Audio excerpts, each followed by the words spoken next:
සියලු දෙනාගේම අවසරයි. මම හිතන හරිම විශේෂ අවස්ථාවක්.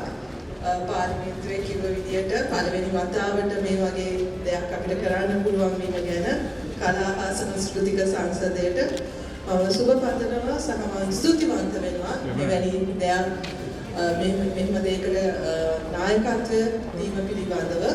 අපේ විපක්ෂයේ නියෝජිතයන්ට ඉන්නවා අපි උදේවරුේ මොනවා කතා කරත් හවස කොහොම රණ්ඩු වුණත් හවස එකතු වෙලා සෞන්දර්ය තුලින් අපිට එකිනෙකාට ලං වෙලා එකිනෙකාව තේරුම් ගන්න සහ එකිනෙකාව හඳුනා ගන්න තවත් මෙවැනි අවස්ථා මම හිතන්නේ අතිශයින්ම වැදගත්. කලා හා සංස්කෘතික කටයුතු පිළිබඳ පාර්ලිමේන්තු සංසදය මගින් අපි පළවෙනි වතාවට අද පාර්ලිමේන්තු සංකීර්ණය තුළ නාට්‍ය දර්ශනයක් වේදිකාගත කළා. අපි මේ සඳහා තෝරාගත්තේ අතරම පූජිත මෙල්ගේ පලිගුරෑන කියන නාට්‍ය ටෙනසි විලියම්ස් කියන නාට්‍යකරුවාගේ ක්ලාස් මිනාජරි කියන නාට්‍යයේ සිංහල අනුවර්තනය. ඉතින් ඊටාම සාර්ථකව මේ දර්ශන වාරය අවසන් කරගන්න අපට පුළුවන්කම ලැබුණා. විශේෂයෙන් පාර්ලිමේන්තු කාර්ය මණ්ඩලයේ තා ඉහළ සහයෝගයක් මේ සඳහා ලැබුණා. සහ මේ සඳහා කාර්ය මණ්ඩලයේ සහභාගීත්වය 500කට අධික පිරිසක් මම හිතනවා අද නාට්‍ය දර්ශනය නැරඹුවා. අපිට පේන්න තියෙනවා මේ වගේ කලා සංස්කෘතික ඉසව් සඳහා ඔවුන්ගේ තියෙන උනන්දුව. අතරම පාර්ලිමේන්තුව තුළ කලා හා සංස්කෘතික සංසදයක් පිහිට වෙන්නේ පළවෙනි වතාවට ලංකාවේ. ඉතින් මේක තාම වැදගත් අවස්ථාවක් කියලා හිතනවා. මේකෙන් අපි එළියට පණිවිඩයක් දෙනවා. මොකද්ද මේ පාර්ලිමේන්තුවේ ව්‍යවස්ථාදායක සභාව ඇතුලේ ඉන්නේ සමස්ත රටම නියෝජනය කරන ජනතා නියෝජිතයෝ 225ක්.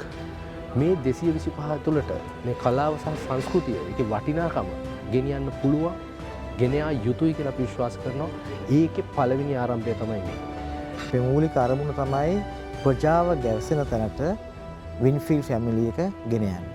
ඉතින් පාර්ලිමේන්තුව කියන්නේ ලංකාවේ ප්‍රධානම පරිපාලන ස්ථානය.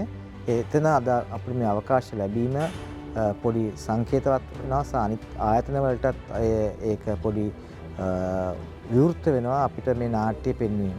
මේ නාට්‍ය ප්‍රධානම තේමාව තමයි ආර්ථිකම වශයෙන් රටක් කඩාගෙන වැටෙනකොට ඒ රටේ තියෙන මිනිස්සුන්ගේ ජීවිතවලට වෙන අර්බුද සහ මිනිස්සුන්ගේ හීන බලාපොරොත්තු තුළ වුන්ගේ ගැටීම් සහ මානව සම්බන්ධතාවය පිළිබඳව තමයි මේ නාට්‍යයේ මුඛ්‍ය තේමාව. අපේ සංසදීය ක්‍රියාමාර්ග මෙතනින් නවතින්නේ නැහැ. ඉදිරියට අපි සැලසුම් කරලා තියෙනවා ලංකාවේ හොඳම නාට්‍ය තෝරන නාට්‍ය තරඟ වලින් තියෙන හොඳම නාට්‍යයට විදේශ පුහුණුවීම් සඳහා ශිෂ්‍යත්ව ලබා දෙන්න. ඒ වගේම ලෝකයේ ඉන්න ජාත්‍යන්තර මට්ටමේ නාට්‍යවේදීන්, සාහිත්‍යවේදීන්, කවියන්, නළුවන් ලංකාවට ගෙනල්ලා වැඩමුළු පවත්වන්න. අද මේ පාර්ලිමේන්තු සංකීර්ණය කරපු මේ සංස්කෘතිකාංගය ලංකාවේ සියලු පළාත්වලට දිස්ත්‍රික්කවලට අරගෙන යන්න සූදානමින් ඉන්නවා. හරිම විශේෂ අත්දැකීමක් වුණා අපි හැමෝටම.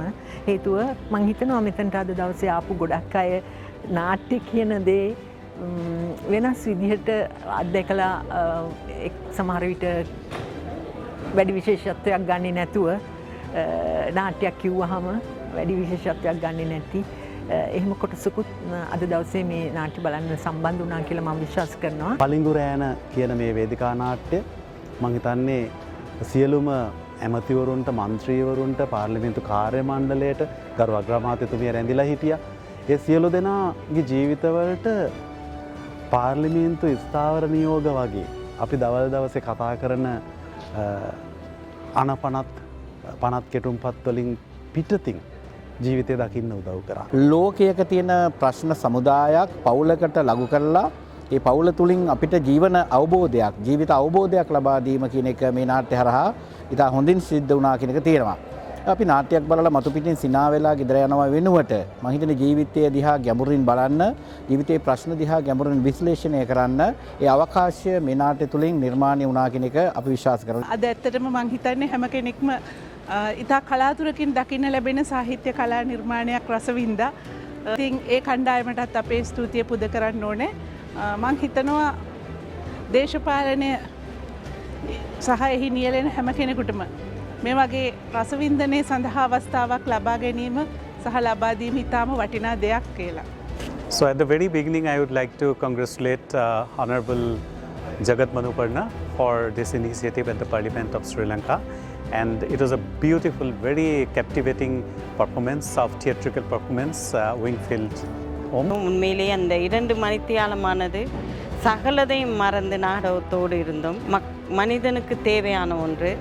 அதற்காக பாராளுமன்ற கலாச்சார அமைச்சின் கலை அமைப்புக்கும் அதேபோல் நாடக குழுவினருக்கும் எங்களது මනපූර්වමාන නන්දේ தெரிவித்துக் கொள்கிறேன். මේ නාට්‍යයේ අන්තර්ගතයේ ආකෘතිය එහෙම නැත්නම් මේ නාට්‍යයෙන් කියවන යම් මානුෂීය ප්‍රකාශනයන් මේ සමාජයට අත්‍යවශ්‍ය ප්‍රධානයක්.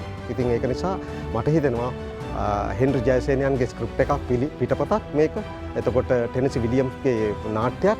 එතකොට පූජිත දෙමෙල් මේක නව නිෂ්පාදනයක් විදිහට ලාංකීය ප්‍රේක්ෂකයාට තීරණය කරනවා. ඊටාම නාට්‍යානුසාරීව යම් ආකාරයක උසස් රසවින්දනයක් සහිත ප්‍රේක්ෂකයෝ සමූහයක් ගොඩනැගීම උදෙසා මේක ඊටාම විශාල ශක්තිමත් ජව සම්පන්න පාලමක්. මේ නාට්‍යයත් එක්ක මම හිතන්නේ අලුත් අත්දැකීමක් මේ පාර්ලිමේන්තුවේ වැඩ කරන සියලුම සහෝදරත්වය මම හිතන්නේ කතානායකතුමා අග්‍රාමාත්‍යවරිය ඇතුළු මේ පාර්ලිමේන්තුවේ සියලු පක්ෂ විපක්ෂ සියලුම දේශපාලනඥයන් ඒ වගේම මේ කාර්ය මණ්ඩලය විශේෂයෙන්ම ඊටාම උද්‍යෝගයෙන් මේ කටයුතු සංවිධානය කරලා තිබ්බා. විශේෂයෙන්ම අපේ සංස්කෘතික පාර්ලිමේන්තුවේ සංස්කෘතික කලා සංසදයේ ජගත් මනුවරණ සහෝදරයා ඒ වගේ මාපලගම සහෝදරයා මන්ත්‍රීතුමා ඇතුළු මේ මන්ත්‍රී කණ්ඩායමත් මැදිහත් වෙලා මේ කටයුත්ත සංවිධානය කරලා තිබ්බා ඉතාම විශිෂ්ට විදියට.